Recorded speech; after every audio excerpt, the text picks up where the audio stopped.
CCTV 앞에서 이제 막 이렇게 그 업무 방해하는 모습이 적나라하게 드러나도록 그쪽으로 유도하시는 분들도 간혹 계십니다만, 제가 업무 방해 안 한 건 아니기 때문에 수사기관 입장에서도 당연히 구속영장을 신청하죠. 형을 안 사는 방법은 뭐겠어요? 영업을 하시고 이러다 보면은 특히 이제 식당이나 뭐 주점 이런 거 하시는 분들은 이제 술에 취하거나 아니면 손님들 간에 분쟁이 생기기도 하고, 아니면 식당 주인이나 그 주점 주인하고 이게 분쟁이 생기는 경우가 굉장히 많습니다. 그런 법을 갖다가 다스리는 게 이제 업무방해입니다. 업무방해. 그래서 그 영업을 방해하는 거죠. 영업을 방해할 위험이 있으면 처벌하는 거예요. 그래서 업무방해가 굉장히 많이 걸립니다. 업무방해죄가 형량은 낮아요. 저희가 하는 법정형은 징역형만 하면 5년 이하 징역이라서 저희가 하는 그 범죄에서는 형량은 낮은데, 이게 죄질이 나쁘면 구속을 하는 경우가 있어요. 지금 이분이 이제 인테리어를 하고 어려서 이제 홀로 되셔가지고 정말 고생해서 뭐 인테리어 이런 걸 하셨고요. 정말 성실하게 사셨어요.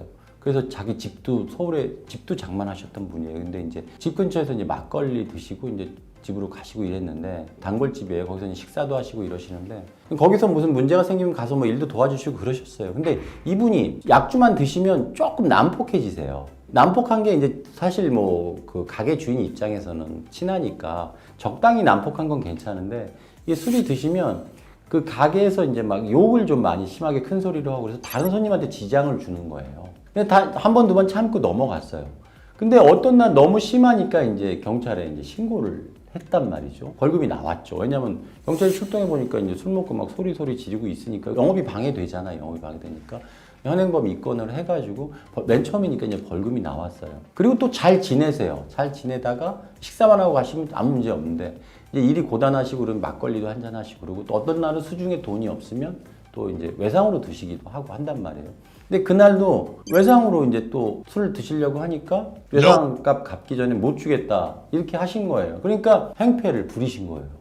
그러니까 경찰이 또 출동했죠. 경찰이 이제 출동해 보면 알아요. 저 사람 또 저랬구만 싶어가지고. 근데 첫 번째 벌금형이면 두 번째는 벌금형보다 형이 세져야 되지 않겠습니까? 그래서 막 선처해달라고 얘기하고 막 여러 자료들도 냈는데, 법원에서 이제 그 검사가 이제 구공판 재판을 받으라고 연락이 왔어요. 그래서 요새는 2번 정도부터는 재판으로 많이 갑니다. 근데 재판으로 간 이상은 변호인은 긴장할 수밖에 없어요. 그냥 법정 구속될 수도 있기 때문에 납작 엎드려야 되거든요. 2번째부터는 경찰이 입건을 하고 검찰에 올리면 검사가 전과 목록을, 전과를 그동안 했던 걸 보잖아요. 그럼 최근에 벌금 500을 냈는데 또 이랬단 말이죠. 재판을 받으셨죠. 그래서 집행유예가 나왔어요. 그래서 그냥 자숙을 하셨으면 괜찮은데 이게 습관인지라 또 이제 술을 드시고 가서 또 행패를 몇 달 만에 또 그러신 거예요. 집행유예 기간 중에. 집행유예 기간 중에 또 똑같은 다른 범죄도 아니고 동종의 범죄를 저질렀다. 그러면 수사기관 입장에서도 당연히 구속영장을 신청하죠. 그럼 법원 판사, 영장 담당 판사가 보면 어떻게 생각하겠어요?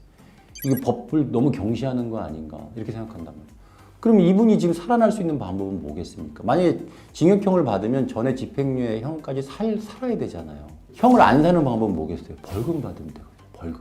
그래서 정말 피해자한테 가서 손이 발휘되도록 빌고 합의금 주면서 탄원서까지 첨부했고, 그다음 이분도 반성문 냈고, 그다음에 이분이 이제 자수성가해서 서울에 집까지 마련했고, 이런 걸 구구절절로 다 써서 냈죠. 판사님에 따라 좀 다를 수 있어요. 어떤 판사님은 그래도 집행유예 기간 중에 한 거기 때문에 징역형을 선고하는 경우도 있는데, 이분은 정말 운이 좋았던 게 판사님이 벌금형으로 선고를 해서 그냥 벌금을 선고받고 나오셨고요.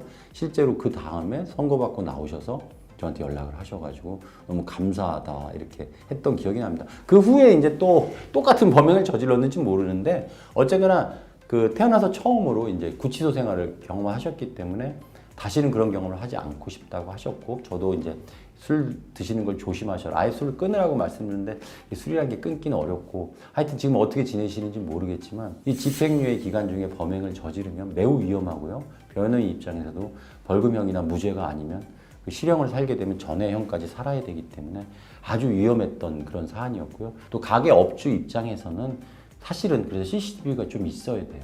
뭐 그걸 고의로 이용하시는 분들도 계세요. CCTV 앞에서 이제 막 이렇게 그 업무 방해하는 모습이 적나라하게 드러나도록 그쪽으로 유도하시는 분들도 간혹 계십니다만 되게 어려워요. 그러니까 그거는 제3자가 봤을 때 이걸 이용했는지 이용하지 않은지 모르는 경우가 태반이거든요.